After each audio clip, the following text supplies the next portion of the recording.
All right, Sam. I think we should get started. What do you think? Let's get started. Yeah. All right. I think we have a whole bunch of people watching on YouTube as well while we're streaming this. All right, Vineet, welcome, man. Welcome to Clubhouse. Thank you. Thank you.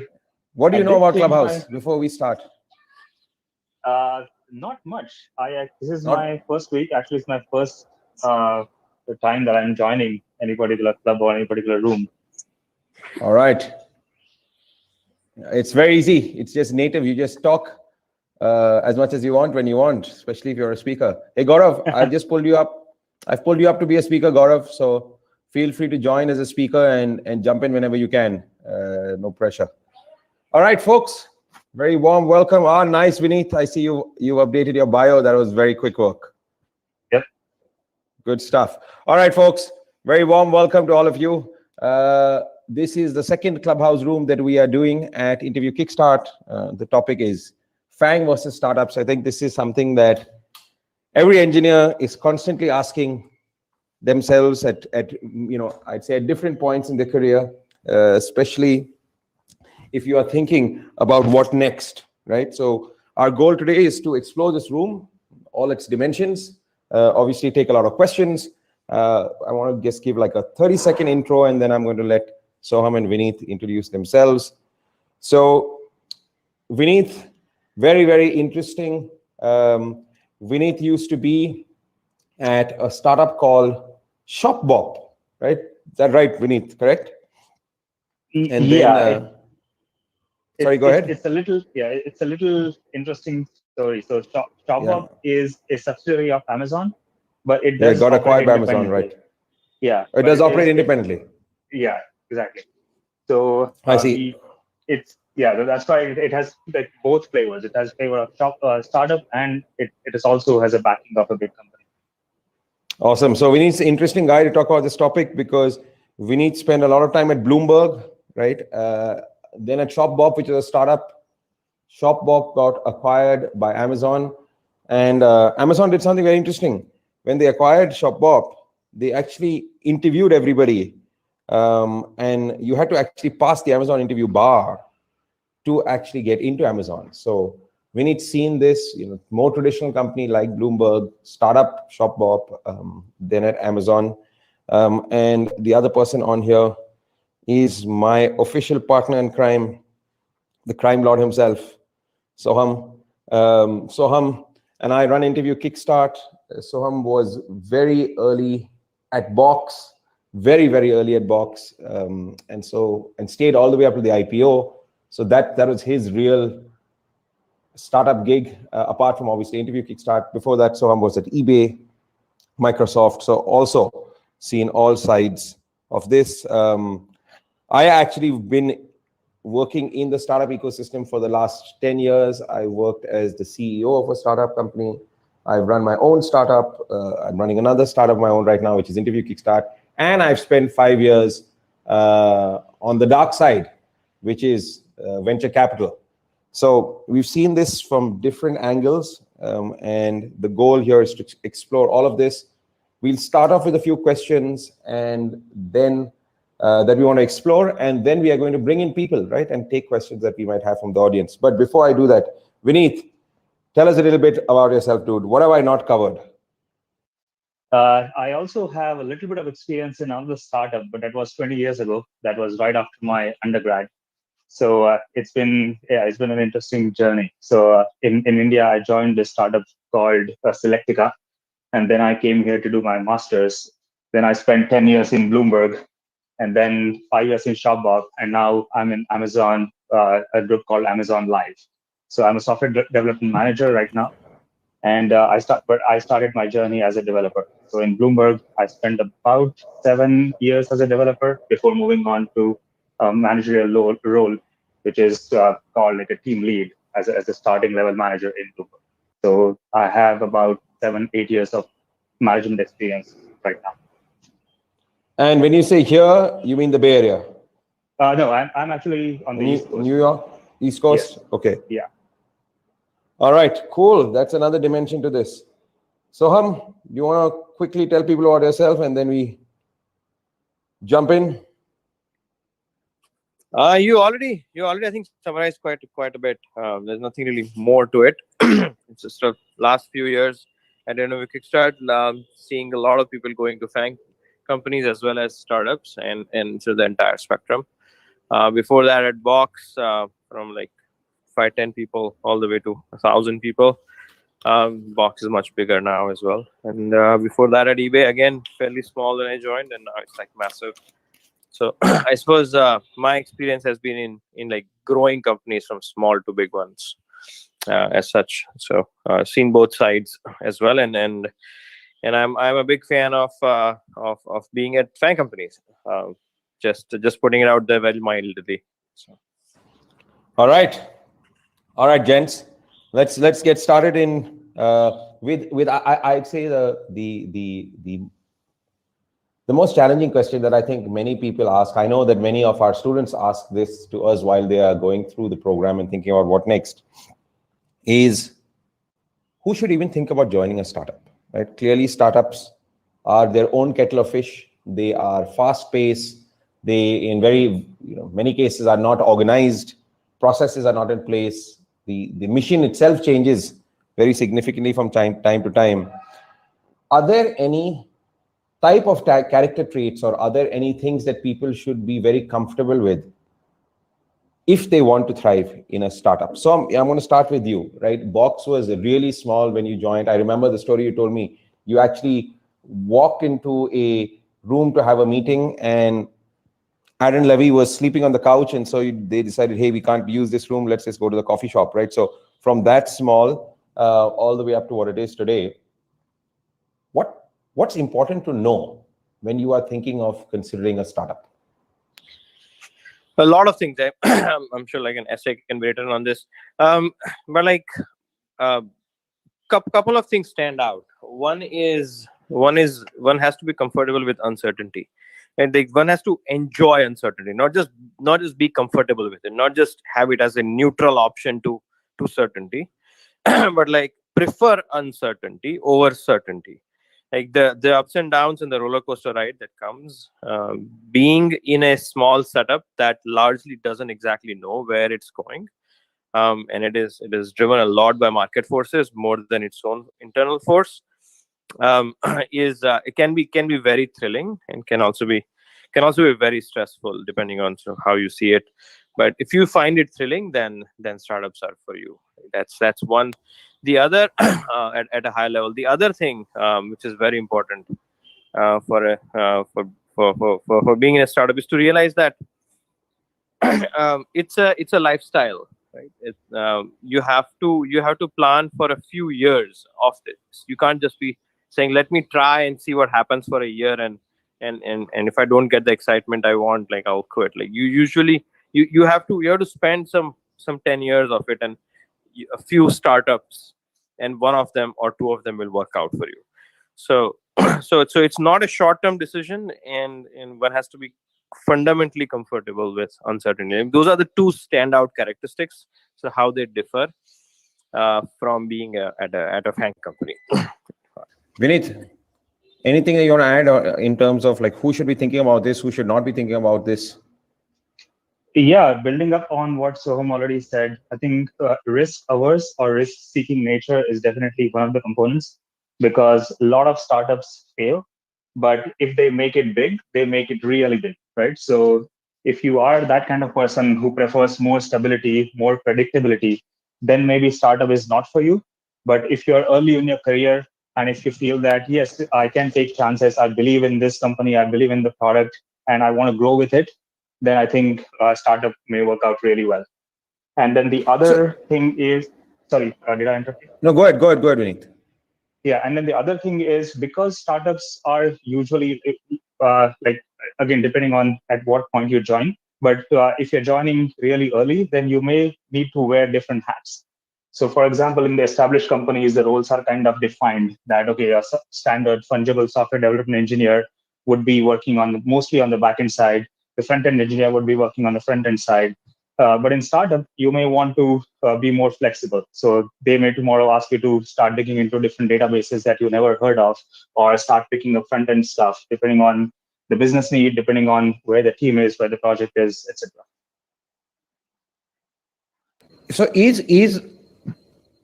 should one really think about startups as a repeat game, right? In the sense that there is high risk, so you don't know which ones work. Obviously, the risk diminishes as a startup moves down the let's say Series B, C, D, and now I suppose E. So many companies are remaining private right till the end. Is it truly about committing and saying that, yeah, I might not get the first one right, I might not get the second one right, but if I stick to it, somewhere along the way, my ability to choose will get better? And so fundamentally, if you're thinking about startups, should you be thinking that, hey, I might have to repeat this a couple of times before I get this right? Yeah, no, there is certainly there is. I mean, there is a non-trivial amount of luck as well involved.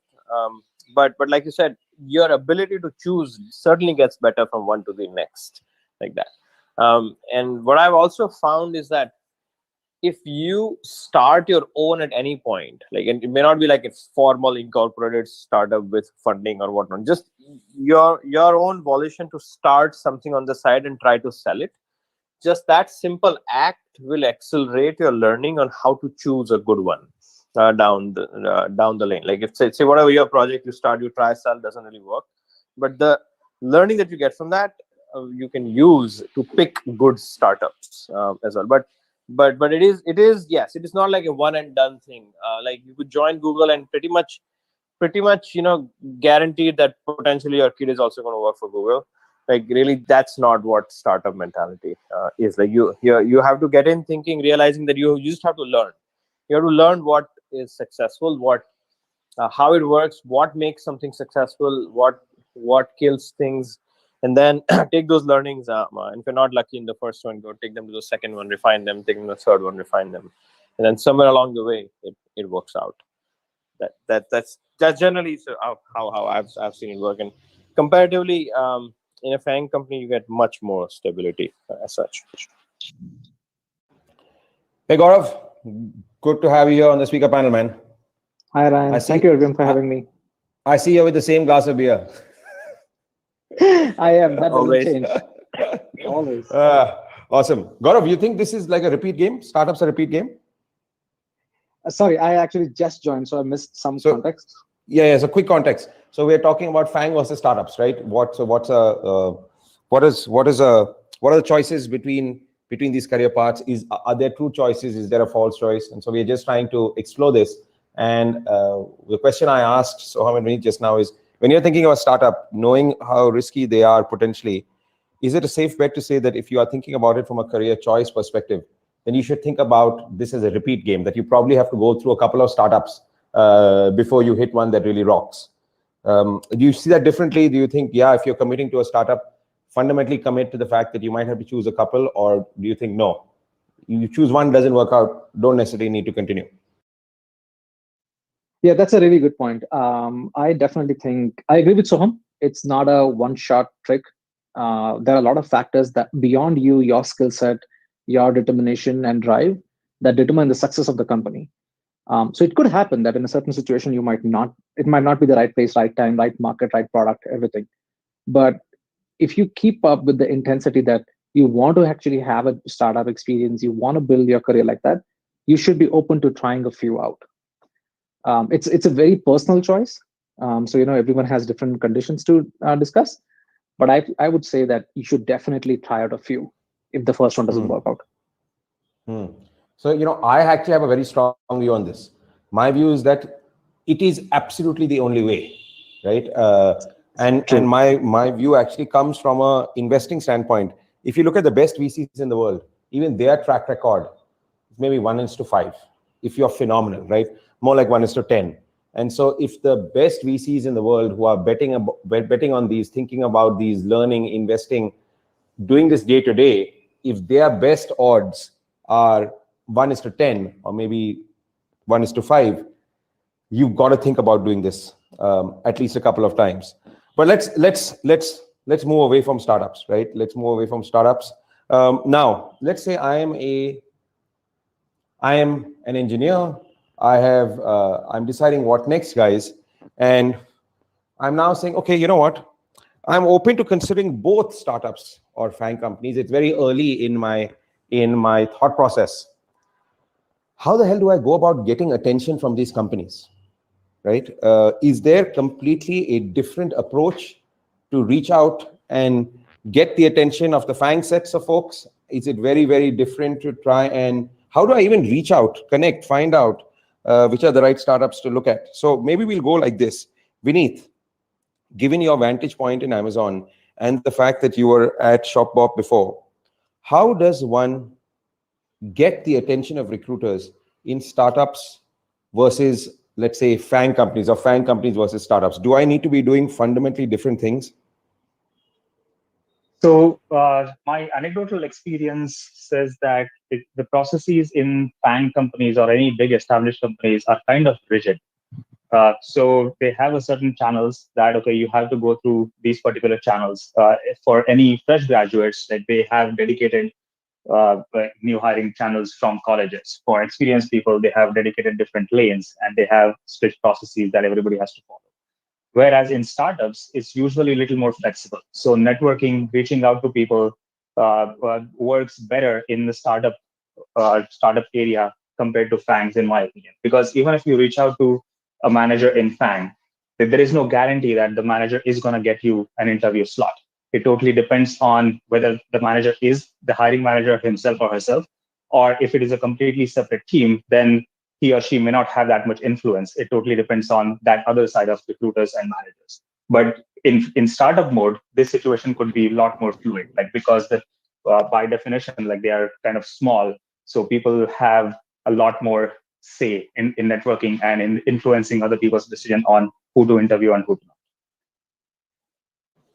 So, Soham, is it true that if you are looking at a startup versus, let's say, FAANG, or you're looking, or let's invert it, let's say you're looking at a FAANG company versus a startup, then is it fair to say that, on the FAANG side, getting their attention is not as challenging because they have tons of recruiters, they have these recruiting machines, they have these recruiting engines, and the core there is really to make sure that you have transcribed your experience in a very solid way, let's say on LinkedIn or on some of the other platforms, versus, let's say, on a startup, which is much more unorganized. So you need to figure out which is a startup, how do they work, and then figure out how to reach them. Maybe spend more time in terms of the FAANG side of things. How do you get the attention of the top FAANG companies from a recruiting perspective?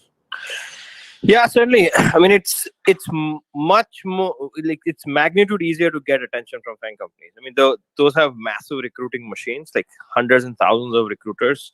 The pipelines and the numbers are like so big that you have to manage it like a company in itself, like it's a recruiting company. And so the data mining capabilities, the capabilities to find profiles, find engineers, and such is also so vast and so deep that practically anybody who's breathing has been connected by a recruiter at a FAANG company. So if your profile has anything interesting, even a little bit of interesting thing in it, quite likely either you're already connected by a FAANG recruiter, or if you just reach out to them on LinkedIn, they are going to respond to you pretty quickly back. The versus in a small company, what happens is that you don't have that much money to really use the tools that these guys might be using. You don't have that many recruiters and such either, and so you can only reach out to a fewer people in a limited amount of time, and so it's quite likely that the startup that you want to reach just doesn't know about you. So you have to be much more proactive about it. Go to Crunchbase and find companies in your field, or let's say you like fintech companies or something like that. You list the fintech companies, you narrow down based on the whatever criteria you have, and you actually proactively reach out. That works much better in that sense. Gaurav, actually, before I ask you the question, let me just quickly introduce you. I'm sorry I didn't get a chance to do it earlier. So Gaurav, like Soham, was very early at Box, was a senior director there, and now is a senior director at Confluence. Gaurav, how did you find Box in the early days? What was the process that you went through? Did a recruiter reach you? And if they did, how did you do your research? What are some of the things you thought about before you decided to join? Yes, someone had reached me early at Box. Again, I think Box at that time when I joined wouldn't I wouldn't call it necessarily like a pure startup, which is like, 20%, 50% team. It was relatively in a early stage, but still smaller, but maybe smaller than a medium size. So that's how they reached out. Now, I think the important question you're asking, Ryan, is about research before joining a startup. Because Right. I think, and should we discuss that a little bit more? Yeah, go for it. Cool. Because I think inherently startups are like almost equivalent to a risk. So, you probably have to do a little bit more research and due diligence before you decide. There are a couple of steps I would like to call out. Number one, it's first of all, it's a very individual and a personal question. So people need to understand if they really want to do it. Forget the risk, forget the financial outcome or not outcome. If people themselves have convinced that they want to go try out something smaller, it's kind of like a big fish in a small pond, higher impact, higher exposure, then that's step number one. Step number two would be, I think you kind of pointed out, see what the product is, whether you can actually associate yourself with that product. So, for example, if there is a startup that is doing something, um, let's say in AI, and if AI is not something that fascinates me, then there's really no point of going there because you're committing a lot when you join a startup. So think about the domain, think whether you can actually associate yourself with the product and the domain. Third, try the product out, see if you feel convinced. If it's a consumer product, definitely try it out. If it's an enterprise product, put yourself in the shoes of the company and see if they will find value in that product. Again, that's how you first take it personally, then look at the domain, then look at the product. And then the final bar would be to see what type of people are invested in that company. When I say invested, it's not just the investors, but early employees, the founders. Look at their background, look at their credibility, because ultimately it's the people that are going to stay together because the startup's going to go up and down, success, failure, all that is going to happen. But the people is what is going to make it stick and click. And then ultimately, there's like a couple of numbers, like how much money has it invested, how much outstanding stock and options do they have, what valuation have they got based on the funding they've received, so on and so forth. So there's a little bit of a math that goes on. But before we get to the math, there are these fundamental things that one should consider. Hope that Awesome. helps. So that's good. So since we started talking about research, and by the way, guys, if anybody has questions, just raise your hand, right? I'm going to take one full round of questions right now, and then I'm going to go to some of the other areas that we want to explore. So just, there's a button here that which is like it shows like a hi-fi hand. Just raise your hand and I'll keep bringing folks up to the dais, to the stage to speak and ask your questions. Adam, I've just pulled you up. You should be up in a minute. So guys, when you're thinking about researching a startup, there's a really good resource out there. It is the Wealthfront career starter list, right? Wealthfront is a company that I think most people would know. They come out with a list of companies to get started with every year. Launching companies. Yeah, career launching companies, and they do a very good job of trying to figure out whether these companies are profitable, are they growing, and I think there's a third. I think they should be between 50 million to 100 million, something above 50 million. So Ryan, it's three things precisely. One is the revenue is between 30 and 300 million, because a lot of companies die before 30 and they become stagnant before 30. So you pass that milestone. And beyond 300 million revenue, the compensation isn't too attractive sometimes. So that's the range. That's one. The second criteria they do is positive unit economics, right? Because it is possible to spend a whole bunch of money and just show growth, but if the unit economics are not working out, you'll probably never turn profitable. So that's the other thing they filter for. And the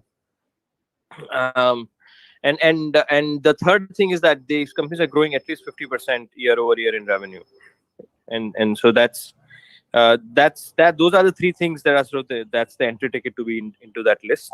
And Andy Ratcliffe, who curates it, he himself was a founder of Benchmark Capital, so he goes around every year asking the top VC firms, just like in companies there is a brand hierarchy, there is a brand hierarchy in VC firms also.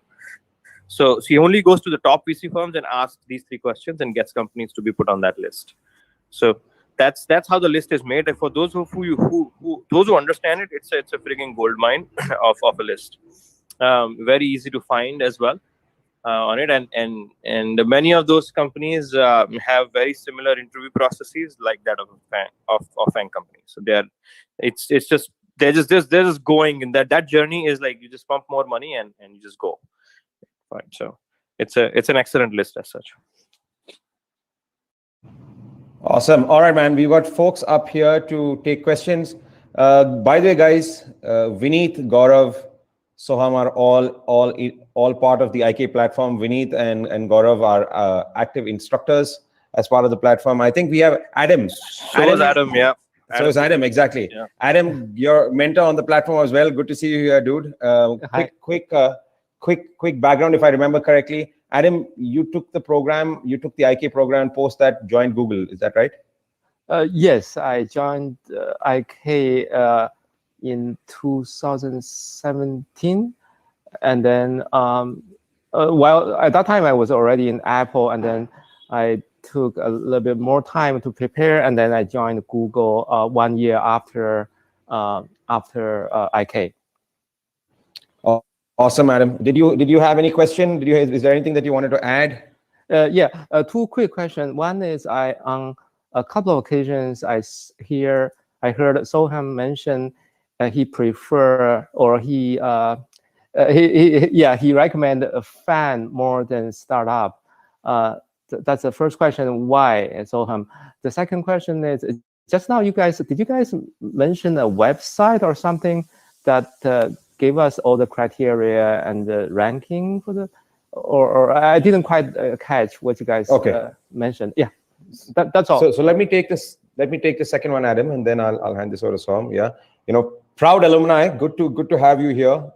Moving to Google is a phenomenal outcome after the program. Adam, to the second part of your question, and then I'm going to hand this over to Soham.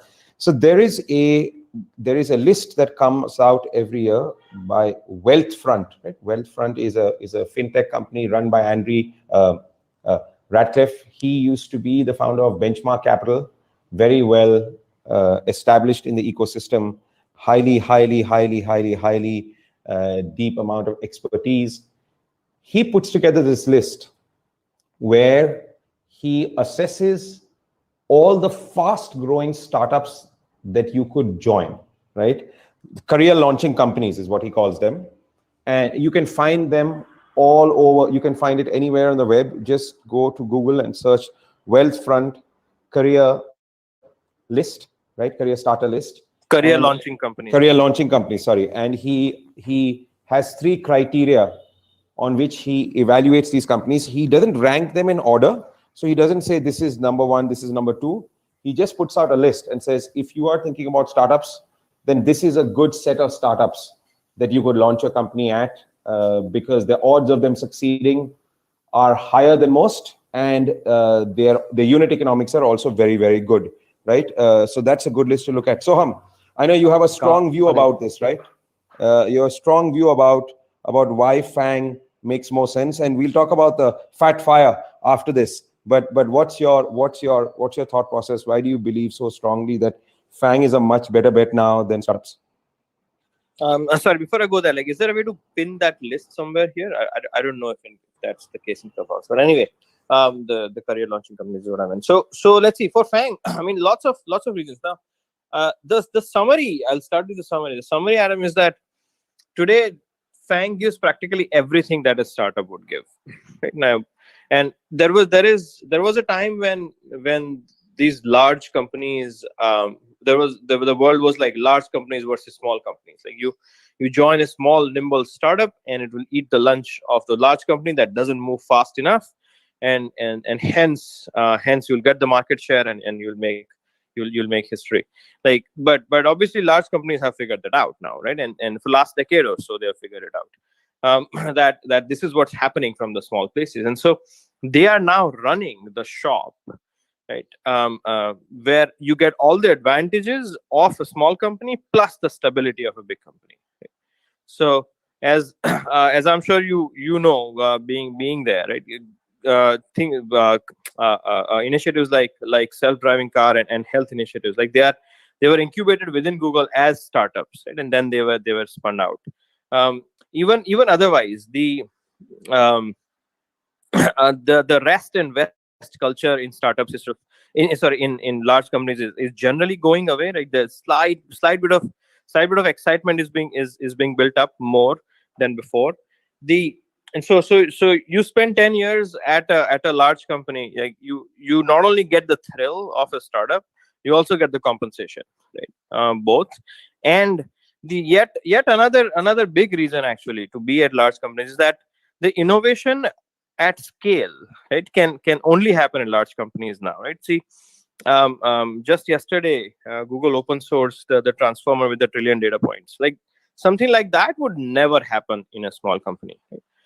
Lots of tools, lots of systems that have come out in the last couple of decades, they have come out from large companies and then percolated down for it. So innovation at large scale, like for large scale data, large scale systems, can only happen when you have that kind of infrastructure, when you have that kind of data available to you.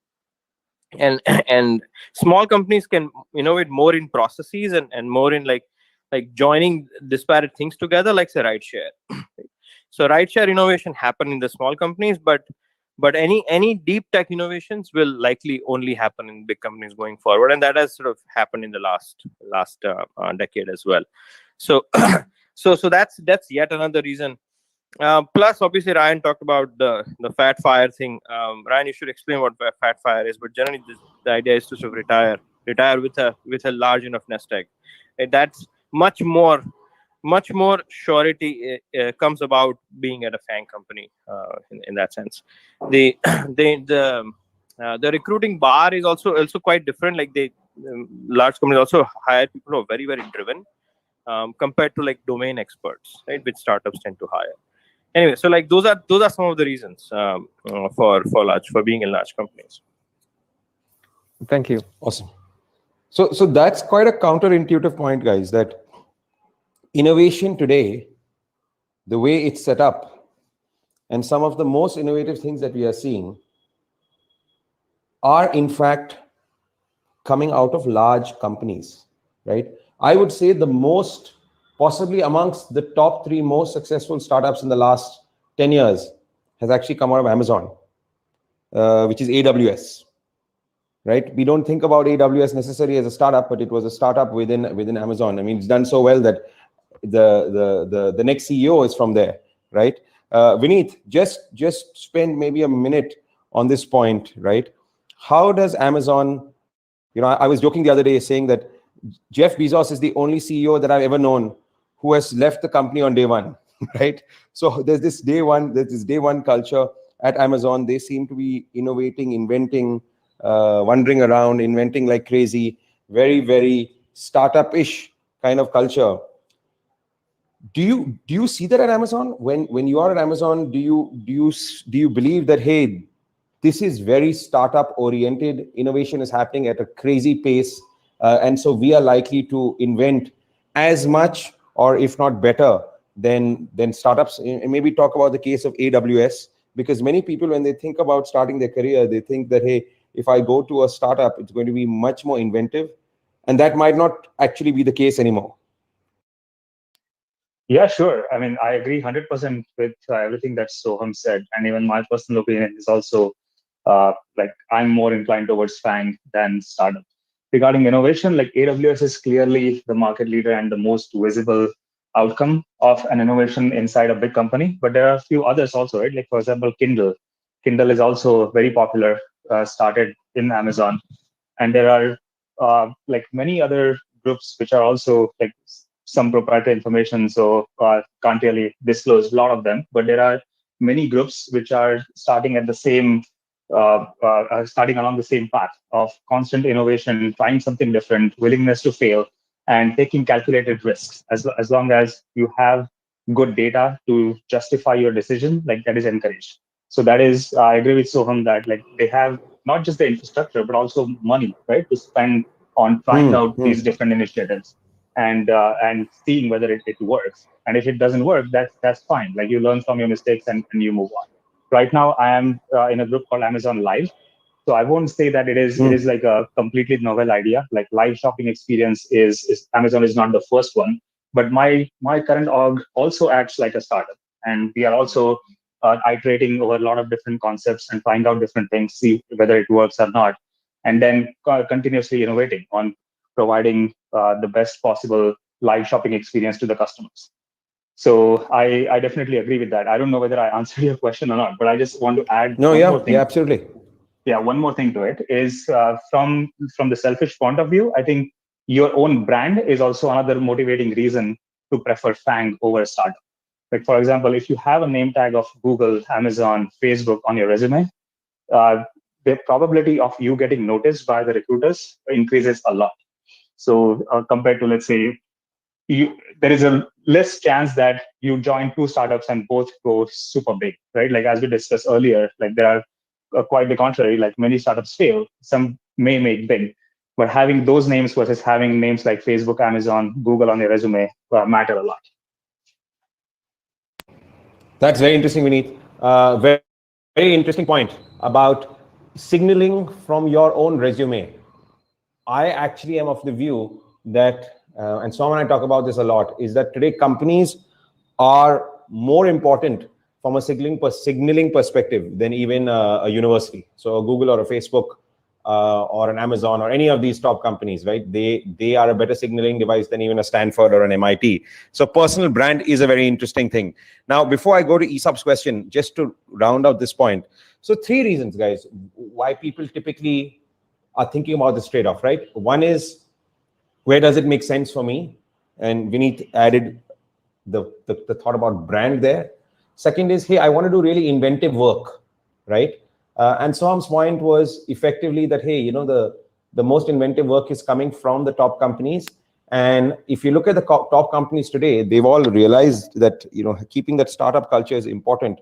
And so they are really an amalgamation of a whole bunch of different smaller companies. You take Facebook, there's separately for news feed, separately for Instagram, separately for WhatsApp, separately for Oculus, and even within each of those, they're very, very hacky, very, very startup-y. So the culture is pretty much the same, unlike the days of yore, right, where the older companies became much more traditional. Now, the third reason, and that's what I want to explore a bit right now, the third reason that people think about joining startups, right, versus a FAANG, or why, making the decision, is compensation. And so where are you likely to get more compensation? How does one think about compensation?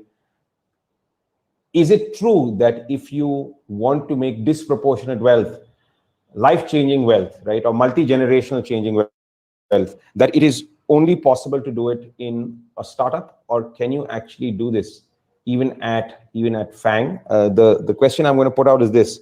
So there are these two terms right now, right, which is FIRE and FAT FIRE. FIRE, the acronym was Financial Independence Retire Early, FIRE, right?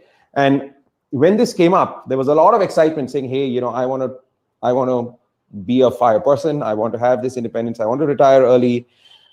And when it started, the whole context was, hey, you can make enough of money and you can then go and live relatively, not frugal, but you could live a, let's say, relatively thin life, right? And you could, if you are not very spendy, you could live the rest of your life out after you work for, let's say, 5-7 years. Now there is this whole concept of FAT FIRE, which is, hey, I want to retire early. I want to be financially independent, but I want to live a nice fat life, right? I want to enjoy the best. I don't want to be frugal. I want to live a really, really thriving life, spending as much as I want, doing as much as I want. And it's within this context that actually FAANG versus startups is a really interesting proposition, because one of the thoughts at joining startups was, hey, if I join a startup, if I join early, if I get that equity, when this company goes on an IPOs, whether it's the first, second, or third one that I pick, I will make disproportionate amount of money. And so the risk and the time where I was earning less is all going to be totally worth it. What I want to question right now is that the only path, or is FAANG actually possibly a better path even from a compensation perspective? I have some math around this. I'll come to that math in a second. Gaurav, what do you think? Do you think that financially, to get these life-changing outcomes? Are startups better placed just financially over the long run, even assuming that they succeed, than the top companies, or do you not believe that? Um, so I think better or not is slightly subjective based on how much risk you believe you can do or you can take, right? So maybe I can answer it that way, because this is a little Sure. tricky to explain in just like purely quantitative terms. So for example, if you feel like you don't want to take a lot of risk, but you actually definitely want a good financial stable future, definitely FAANG companies today can start you off with good handsome amount of money, and with the period of time, you can work hard, grow, and make sure that you're keeping earning more and more money. And plus, I think the overall, we got to also consider the market in general, like the public stock market, where some of these companies have excelled beautifully. So just being in those companies and having that RSUs being handed to you, it's a great strategy to just earn a lot more money. For a startup, the biggest first thing is how much risk are you going to take? Because the reality is it's high risk, high reward. I mean, you cannot change that. A FAANG company would be lower risk, good reward. A startup is way higher risk, but disproportionate and substantially higher reward. So you could, as you said, spend a few years really not making enough money, but if the startup does succeed, then it's sometimes 100x to 500x return, which is not necessarily possible in that time span at FAANG. Okay, so that's very interesting, Gaurav. I have a slightly different view on this, right? And I've been doing the math, and the math actually tells a different story. So it's tough to explain on a Clubhouse chat, but I'm going to try. Let's say you join a startup, right, as the VP of engineering very early. You join, and the founders give you 1%, right? And that's a large amount for a VP of engineering very early. The company's probably just Series A. Typical Series A investments today in the Bay Area. I was listening to an SVB chat yesterday, and SVB, Silicon Valley Bank, says that 10 million is a typical Series A raise, right? So, and let's say it's a 5x multiple. So you've essentially earned 1% equity at 50 million. Typical time to a unicorn is between 6 to 10 years, right? And by that amount of time, the the company has diluted significantly, right? So let's say you had 80% dilution. Now that 1% at the time of the company being a unicorn is 0.2, right? So you now own 0.2% of $1 billion, right? 1% of that would be 10 million, right? And 0.2% would be 2 million. So you have effectively, with that 1%, now let me just check my math. 10% would be 100 million, 1% would be 10, 0.2 would be 2 million. That's right, right? So you had to wait for 10 years, and you have now earned which you had 1%, which would be amongst the higher levels. You've now gone on to earn 2 million, right? I think the biggest thing here is you assume that the initial grant is what you have kept for the next 8 years. No, so I'm going to just build that up slowly, Gaurav, right? I'm going to build the example up slowly. So you start off saying that I'm going to get this 2 million, right? And we'll come to the refresher grants in a second.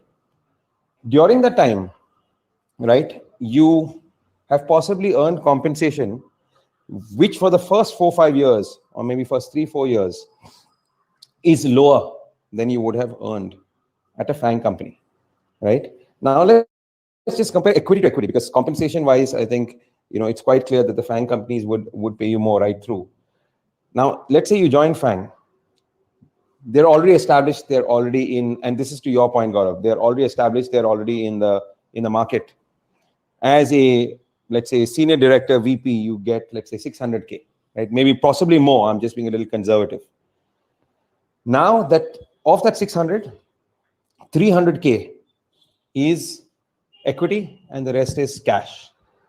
Over the 10 years, that 300K itself is 3 million.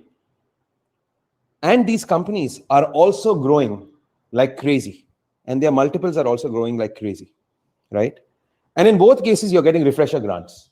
You're getting refresher grants in startups, and you're getting refresher grants in FAANG companies. So even the pure equity value, and that is where these companies have been unlike any companies in the past. The sheer compounding of their equity. Essentially, you are betting on Jeff Bezos as being your financial manager, right?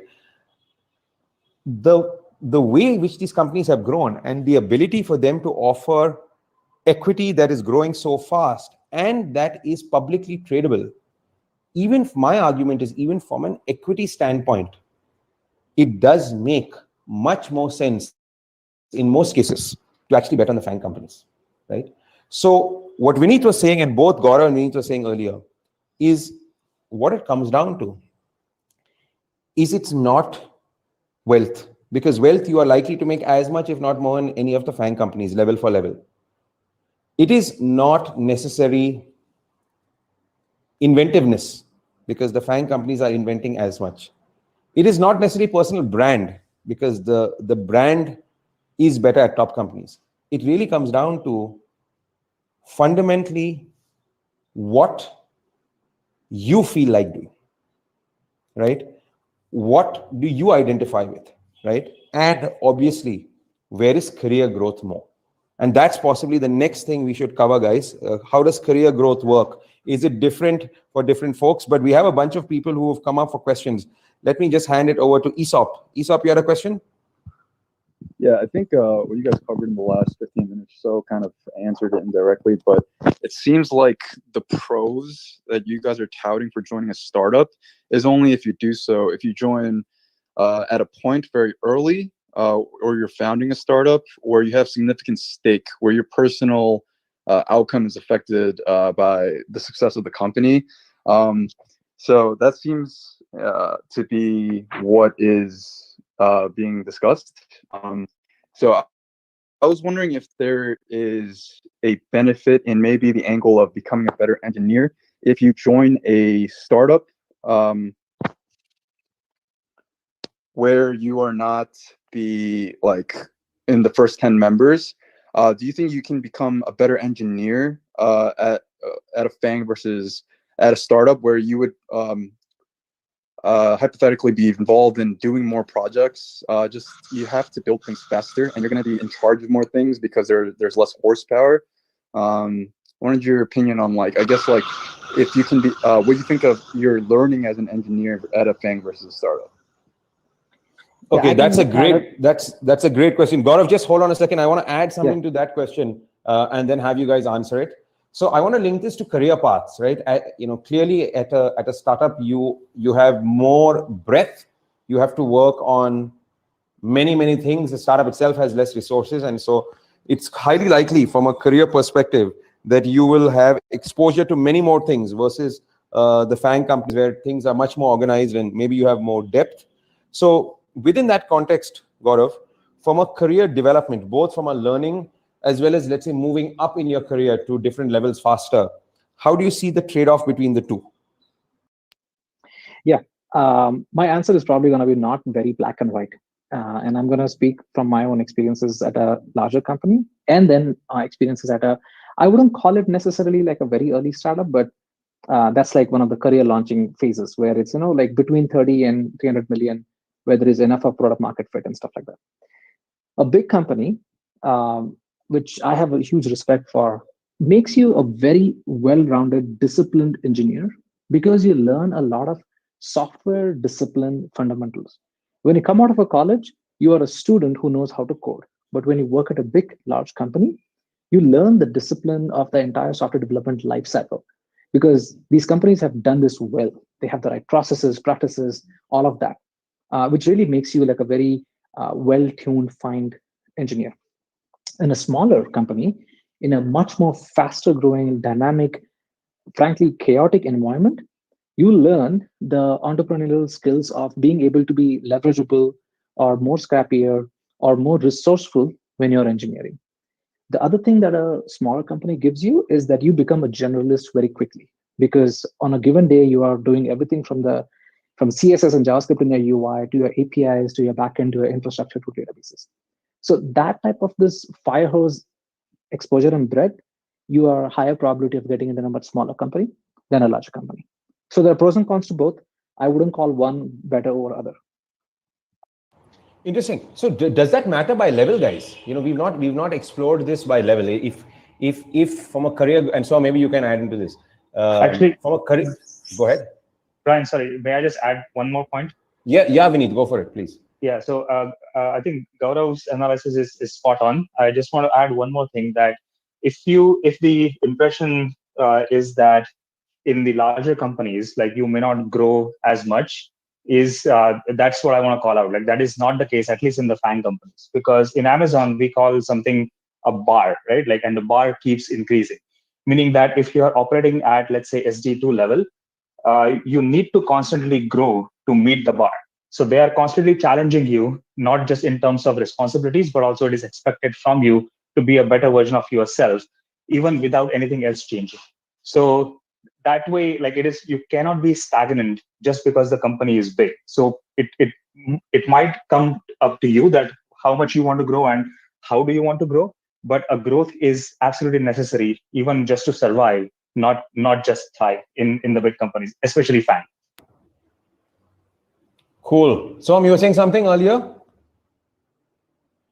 No, nothing more than what both of these guys have said. Really, just better engineer has it's not like one type of engineer is better than the other. It's like whether you value breadth or whether you value depth. Also, I think these days FAANG companies or really just products, like lot of emphasis these days wherever you go, whether it's small company or big company, is to take ownership of things, end-to-end ownership of things. And so it's not like if you have never worked in front end, you are never going to learn front end at a big company. You will, just by osmosis, you'll pick up quite a bit of it, right? Yes, you will never become as good as someone who owns front end, but you'll know enough about it. So that isn't a reason, that just breadth isn't a reason to join a startup. See, the reason to join a startup is if you really connect with the mission of it, right? Like, say diabetes, right? There is someone I know who has type 1 diabetes, and a startup is working in type 1 diabetes. Now, there is no big company that we know of working in type 1 diabetes, and the person goes and joins that startup despite any other offers outside of it.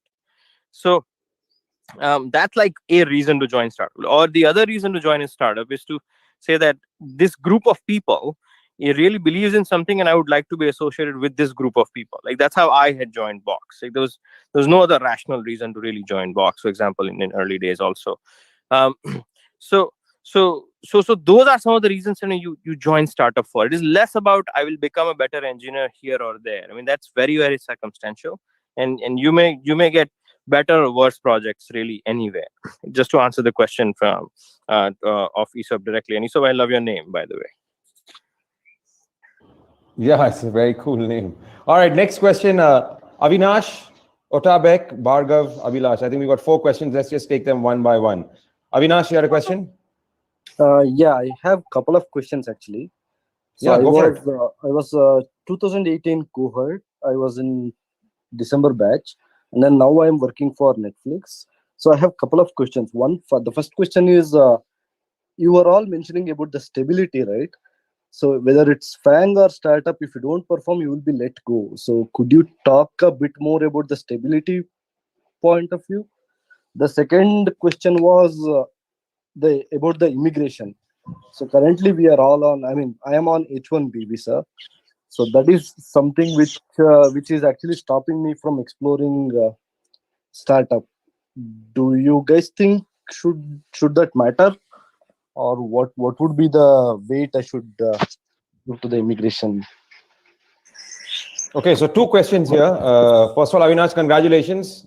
Moving from the Interview Kickstart course to Netflix is a pretty awesome outcome. Like Adam, who moved into Google. So I'm 2 questions, right? The second one is related to immigration, and the first one is in terms of career security. What's your view? And anybody, Vineet, feel free to chime in as well. So, Abhilash, good to see you. The thing is, it is not about not performing and letting go. Obviously, right? Like, anybody not performing will not succeed or will not thrive in a place. But it is about, even after you perform, what happens, right? You perform, the whole team is in it, and they perform very well. They do their best, and still they lose, right? Like, that's That is the issue in startups, right? In a big company, you could have a massive initiative like Google Wave or whatnot, and you could fail, and still it's all entirely fine, right? Like Google Circles, I mean, it could fail and it's all entirely fine, right? If those were startups, right, with the same type of people, like they would be looking for a job, right, for it. So that's the idea. Now if I'm if I'm an engineer on Google Wave, actually I can put it on my resume and say, hey, I was a part of this, and the initiative failed, because it's like a celebrated thing.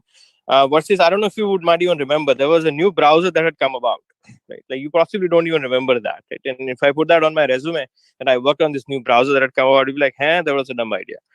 So it's like stuff like that happens, right? There's a lot of signaling as part of a big company. That's one. And so it's about, and to summarize, it is more about performing and yet failing, right? Not performing is a completely different game, right, for it. So the second thing about visa, I actually empathize, Abhilash. This visa thing is a bit of a shit show. But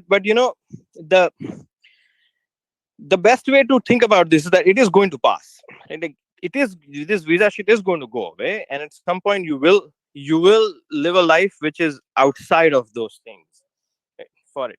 So don't overly optimize for it. Now obviously it is a few years in some of the cases today.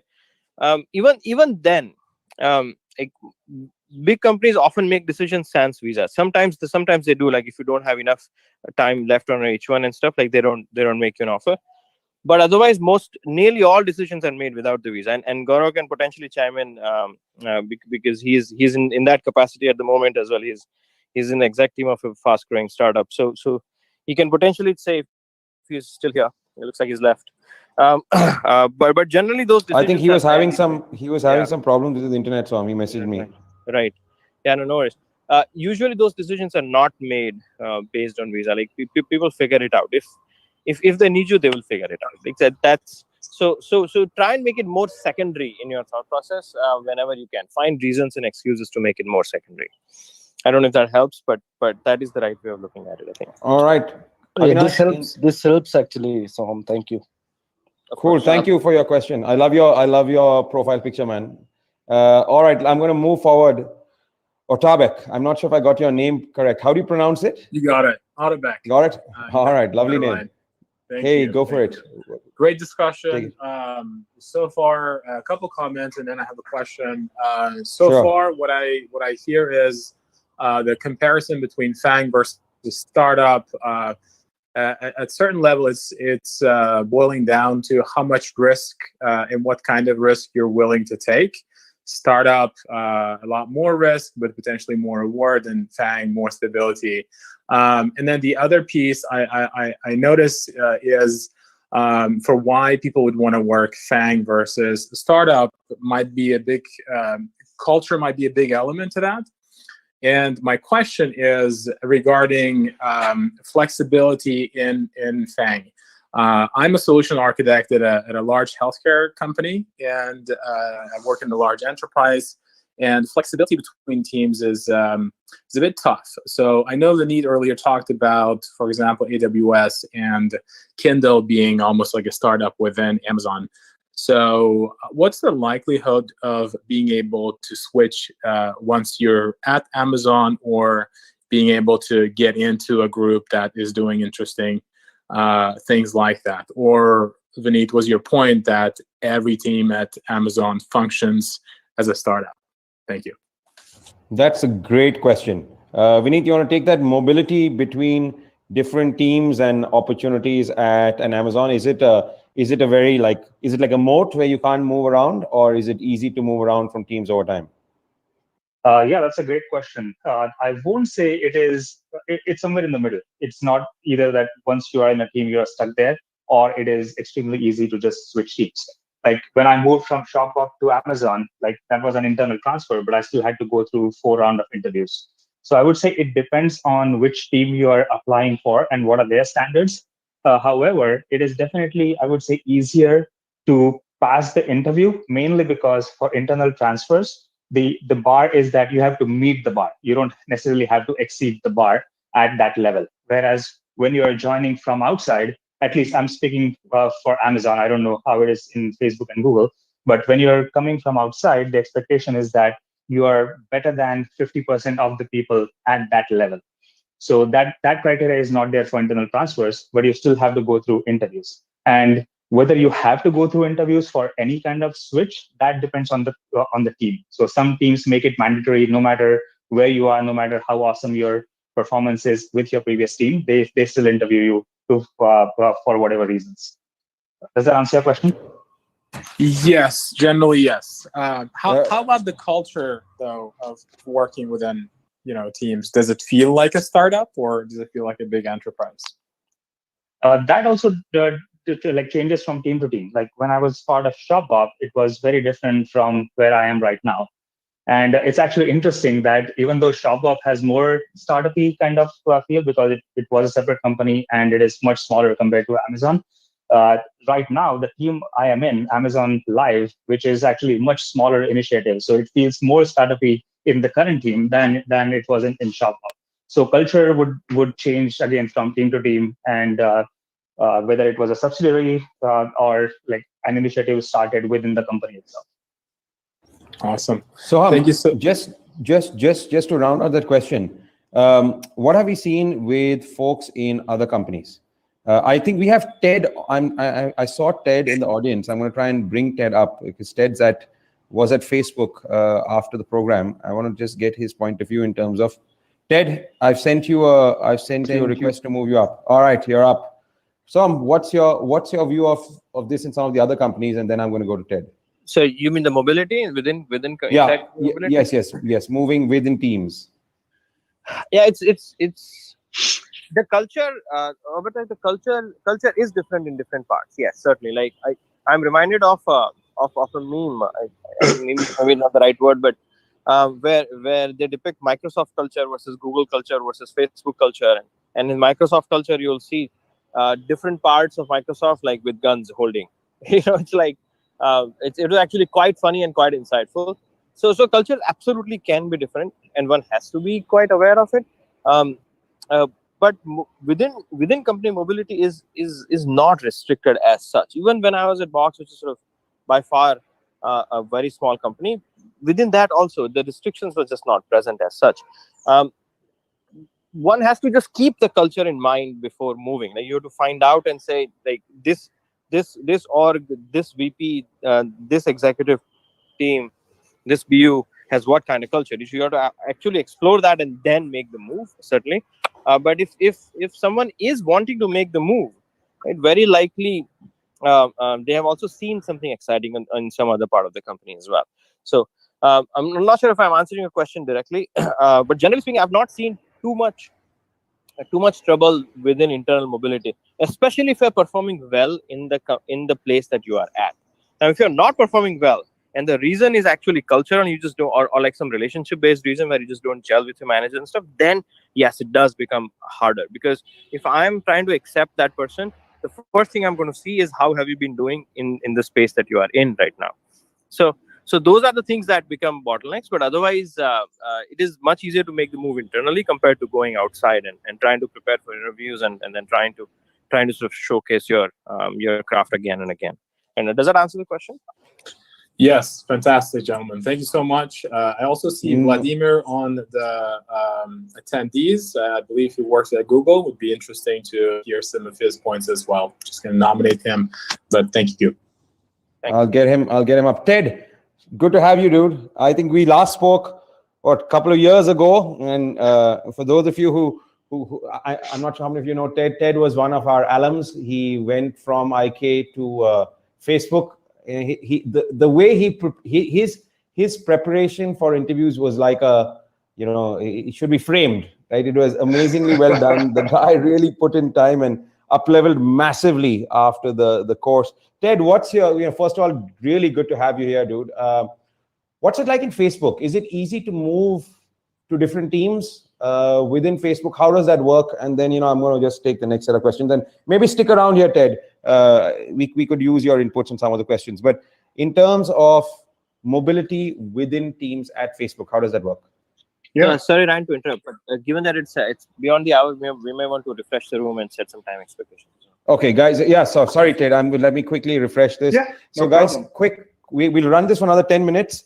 We are talking about FAANG versus startups as career opportunities for engineers. We've got a bunch of people here. We've got Soham, Vineet's at Amazon. We just brought in Ted. Ted's at Facebook. There was Adam here for a second. Adam, for some time, Adam was at Google. And so we're kind of explore what are the different career paths. All of us have different opinions on which companies make more sense.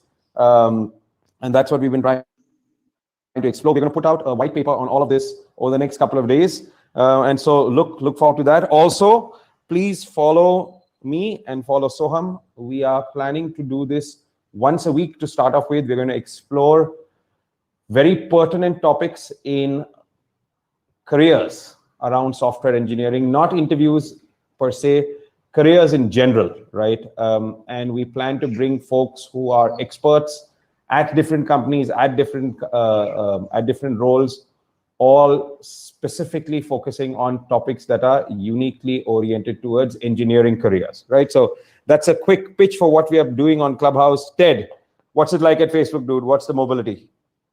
Hey, yeah, first of all, I just wanted to thank you and Soham for everything with IK. I mean, I wouldn't be here without that course. I'm a big supporter of your course. So thank you first and foremost. I actually just joined to listen. Thank you.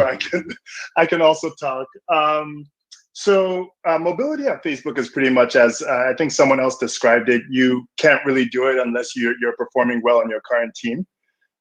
So your manager is not going to take someone who's underperforming and ditch them off to another team, because ultimately you're hurting the company in doing that. So that's kind of the general sense. Usually the way it works is there are two ways. You can either just kind of make the decision on your own from talking to other managers and things like that. There's kind of an internal job tool where folks can say they're looking, managers can say they're hiring, and then kind of connect that way. And then there's also another option, which is pretty cool, actually. You get to do a hack-a-month with another team. So you go to another team for a few months, you talk to your manager, talk to the other team's manager.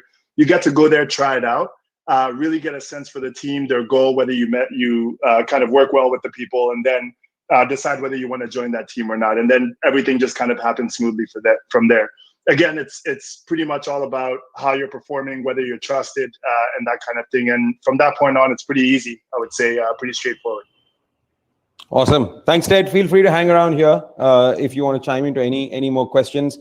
I'm going to wrap this question up by asking Vladimir the same thing. At Google, Vlad, what's it like? Is it easy to move to different teams or no? Yeah. Hey, everyone. I'm from 2017's IK cohort. So I joined Google right after IK. Awesome. Before Google, I was at Oracle for a few years.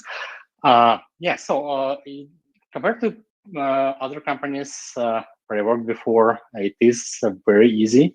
So Google encourages people to work on things which they really love to do and love to work. So that's why we have initially when candidates are joining company, there is a team matching round where candidates are speaking with hiring managers and trying to understand is it fit from both sides, if candidate likes this team and if candidate also fits to this team. So it could be a few different rounds with different managers, and then a recruiter will ask opinion, like what candidate likes more.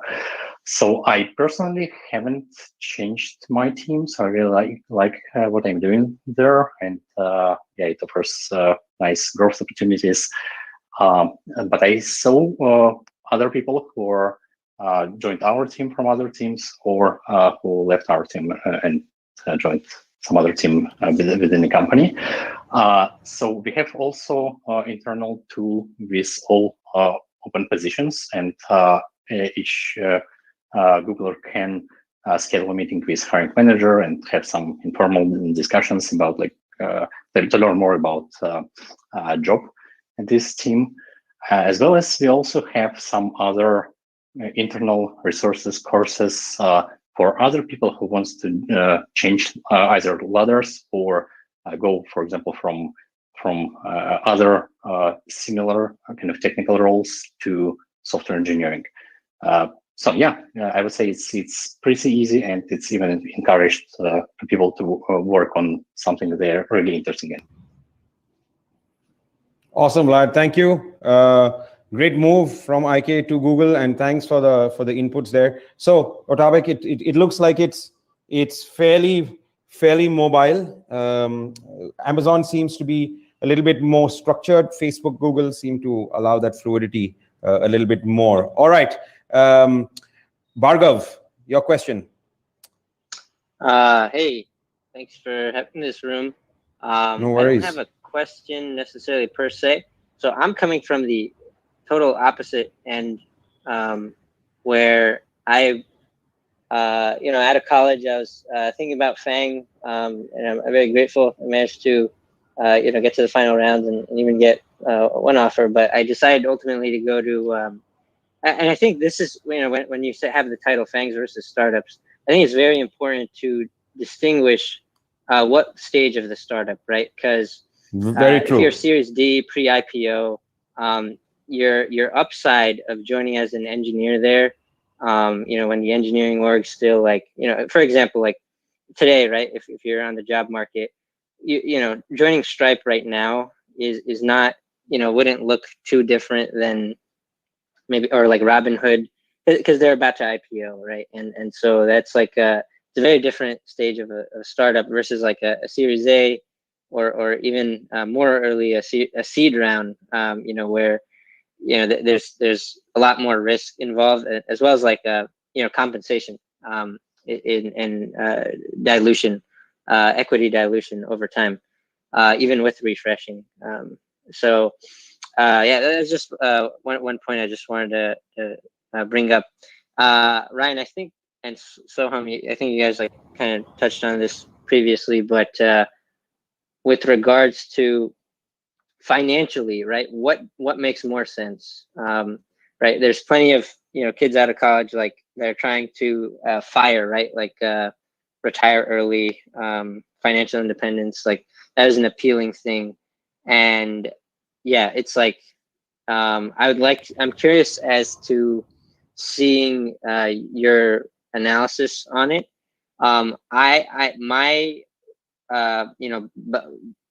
Behind the napkin, math sort of tells me that, working at FAANG and just saving, and even if you have 10%, 8% from putting your money in the market, even or what is it called, an IRA, you're better off retiring early that way than actually being an early engineer at a startup.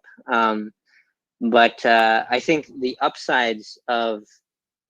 potential upsides of one being a founder, where you have a disproportionate amount of equity, that payout is way more potentially. And then second would be in the case of acqui-hires and acquisitions, I think you do end up sort of making more. So I don't necessarily have a question, but I am curious about your sort of analysis. And I see Soham, sure. you guys have been at early stage. You've been at Box. You've been at eBay.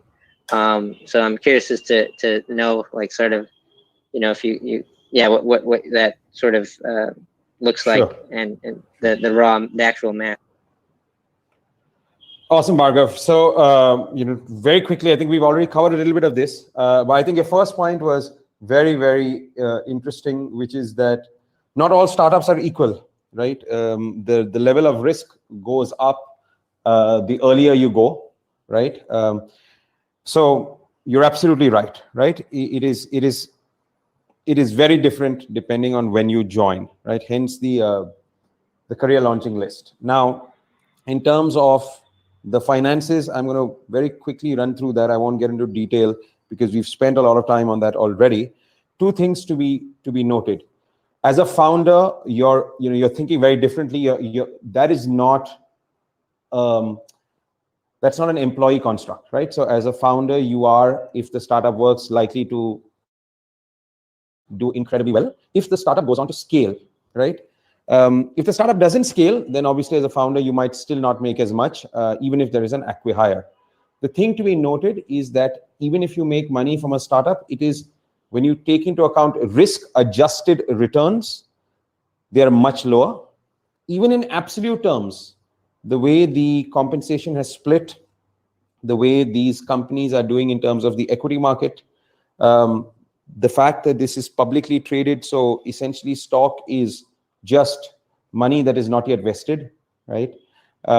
These companies have grown at a CAGR of 25% or so over the last couple of decades, which is insane, right? So monetarily wise, even if you don't go for a risk-adjusted approach, you will likely make much more money in FAANG, right? Than even a successful startup. That is, I think, the key to be kept in mind. Even in a successful startup, you will work as much and you will earn possibly less, even without adjusting for risk, right? The reason to work in a startup cannot be financial. Like Soham says, it needs to be whether this is something you want to do, right? You know, none of us are signing a contract with God saying, hey, I'm going to live till I'm 85, I'm going to do everything I want to do, and then I'm going to come and see you, right? We don't sign that contract. We can go at any point of time. And so if you decide that I want to do only what I love, find a company that does that. That is really the case to work in a startup, right? There is no other reason. Soham, do you have anything to add to this? Otherwise, I'm going to just take the next two questions, and I need to jump off, Soham, because I have a meeting that I'm already running 20 minutes late for. So right. I'll take Rupal's question right after you add to what I was saying about the kind of stuff that Bhargav brought up. Was there anything more that you wanted to add? No, so I think just Bhargav's question directly about the goal of FIRE and which one is better. I just wanted to round that out and say, Bhargav, I think the goal of FIRE early in your career may not be the right one. I think once you pass 30, 35 is when you should start thinking. Like the 20 to 35, you should just take massive risks because you can. And after that, the life will just sort of create boundaries for you and such and so.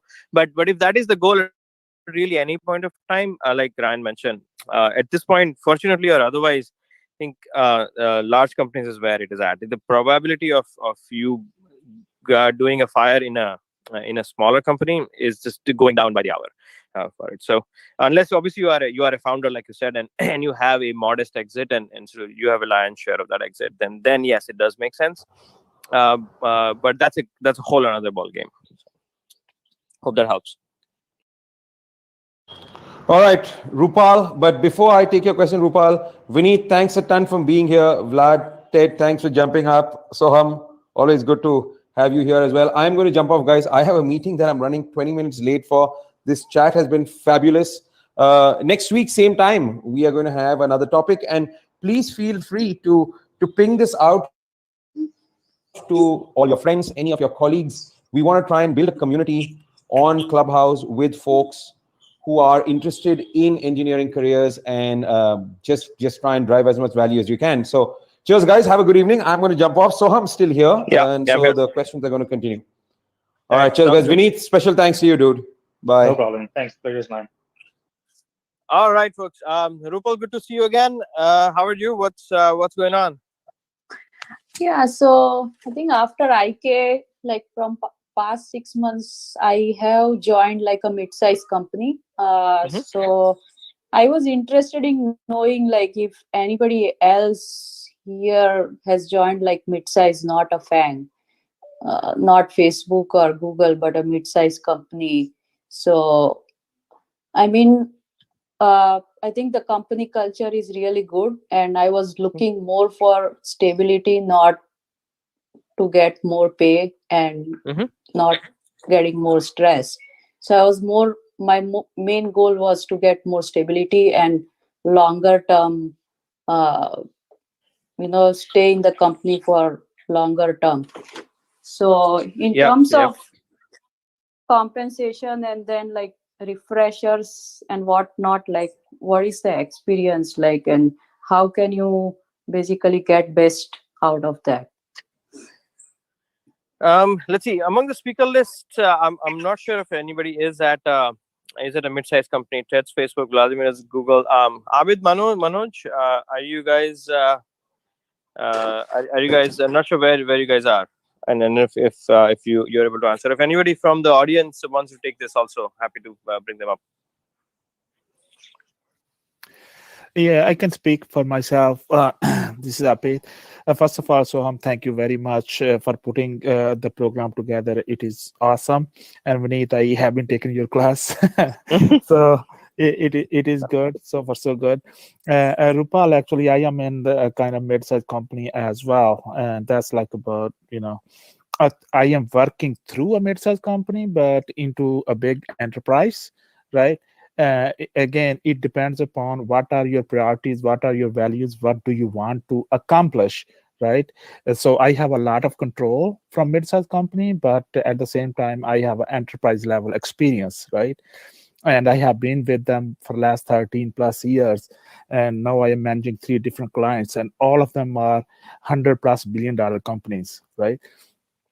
So it's all, depends upon what are your priorities to take to next level, or you want to stay with them and maybe you will grow much better, or if you want to go towards FAANG companies, and that's all I can add.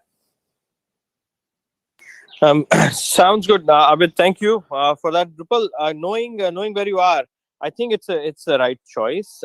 You stay longer, and you will get the dividends. Really, that's the point there. The the idea is that, I mean, it's a mid-sized company. Yes, it is trying to become big, and it has latched on to something which is in need today, and it will continue to grow. Like if you simply put the basic expected value math on the returns from startups versus returns from like companies that are bigger than startups, you will notice that the expected value is just much higher in it. Like you just have to stick to it, right? I'm more of a startup person, so it's very difficult for me to like stick to a large environment as such. Like I had said at the beginning of this, maybe you might have missed it, is that I enjoy, say, uncertainty, the ups and downs of stuff, which I discovered much later in my life as well. But otherwise, if you're looking for stability, I think you are at a very good place at this point, and just continue to grow there, and continue to just perform there, and sort of be vested in the interests of the company. I think you will do much better than being at a startup company. I'm not sure if this was exactly what you're looking for, but it does make sense for given where you are, I think. Awesome, folks. Manoj, one final question. I think we'll wrap it up in 5 minutes. First, thanks for this talk. It is really useful. And like you have shared some Wealthfront, right, career start company. Similarly, can you share some more resources to go a little deeper, like revenue number and all those things for these companies, especially startup or late stage startup? So I don't think an organized one is available. So there are lots of like clickbait articles.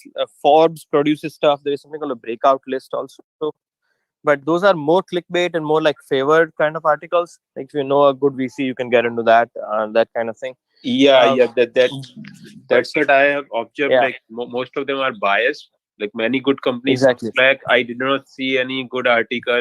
UiPath, Databricks. Yeah, so see, some of these companies are past 300 million in revenue. So on the career launching companies list, you will not see it. But now finding revenues of those companies is very difficult. They don't publish those numbers as such. Like once you are in the interview process, you can ask, like especially once you get an offer, you can go much deeper than that, and you can ask what is the growth rate that they have experienced. Right? You can ask what is the revenue range they are at, and they would tell you because they want you, right, at that point. So, but otherwise, there is no like public source for it. It has to be through word of mouth or network and such. And sometimes recruiters also are generous enough to tell you over the first call. And they may not tell you the exact number, but you can always ask what is the range. Are you past 100 million a year in revenue, for example, or run rate, or are you past 10 million a year in run rate? Like how fast has the company been growing? Like is it growing as much as mine is? Like so if you ask if you ask slightly sort of mildly like that, you will get enough indication in the first call itself. But otherwise, there isn't a list that I know where the revenues are listed. Now there are estimates that people make based on some modeling, like PitchBook does and such, but they're often way off. There are other estimates that can be made by looking at the traffic. If the company is actually like something like a B2C company, like SEMrush and some of these tools can give some estimates, but they're all like estimates and they can be way off. But there's no organized list like the career launching companies, and in there also there are bigger companies, right? They're closer to 300 million revenue, so you could explore that from there as well. Okay, and one more question here. When you are joining pre-IPO company, let's say late stage startup, which is going to IPO maybe this year or next year. So how much equity you can expect? Let's say senior software engineer. So generally speaking, senior software engineer, painting a broad stroke, a 300K per year is what they would typically want to give you. So about 200 in cash, which includes bonus, and about 100 in equity per year. So your equity value worth would somewhere be around 400K or so, 400, 500K, and the rest would be cash. So that's sort of a thumb rule you could use for that, for senior software engineer at something that is pre-IPO. Okay. Okay, that makes sense. Awesome. Thank you, guys. Thank you very much for being with us. Soham. Yes. Sorry. Hi. Yes, Hamid. Sorry, you had a question. Yeah. I forgot. I had a question. I raised up my hand, but that's okay. Just a couple of quick questions. Number one is that how the team movements happen when the one product is just dissolved, like in last time Apple got out of the autonomous cars, right? And how the team moved between among themselves, and how those got hired within the other teams, and how their managers move. And second, if you have a product idea, and I know that I proposed the one idea, and global manager of Amazon really liked that idea, and he wanted to be a partner with the company who I work for. But my company is like small enough; they are not going to be obviously partnering. And I know all the ingredients are there. There is a minimal integration needed, and I have a great product idea which is going to work. How I should proceed from there? I mean, it seems like loaded questions. Vinny, do you want to take the first one about when a product doesn't work really? Where do the engineers go? How are they absorbed? Yeah, sure. So it again depends on the situation. I have not experienced that firsthand in Amazon, but in Bloomberg, I have known that a pretty large group got dissolved. And at that time, for one of the advantages, as Soham mentioned before, they have the FAANG or big established companies have a pretty big recruiting pipeline open. So there are always some teams who are looking for engineers. So in Bloomberg, they basically disperse those engineers to whichever teams who were looking for other engineers. At that time, I don't think anybody had to go through interviews or something. But that's the advantage of working at FAANG or other big companies, that usually the risk of getting laid off is low. They would just find other places for you. Actually, let me correct myself. I know a situation in Amazon also. Quidsi was another subsidiary which got shut down, but I don't think that they laid off anybody. They just made sure that all those employees working for Quidsi are absorbed in other parts of Amazon. Correct. Abid, I'm not sure if anybody here is equipped to handle the second part of the question, including myself. I don't have direct experience with it. If I were to so my guess is going to be as good as yours in it. Generally, I mean, if I'm on the other side, the way I would make this decision is to avoid any conflict of interest and avoid and just look at what you're offering deeply and then make the call. And you have to get in properly. You connect with the decision maker, find the right decision makers, connect them with them properly, and so just give that shot.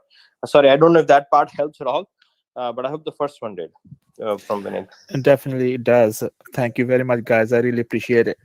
It's awesome. Of course. Thank you, Abid. Appreciate it. And thanks again, Vineet. Thanks everybody for coming in, joining, asking questions, listening. And join us next week again, same time for something else interesting. Thank you. Thanks, Soham. Thanks for having me. It was great fun. Thanks, Vineet. Appreciate it. Bye, everyone. Have a good night. Thanks, everyone.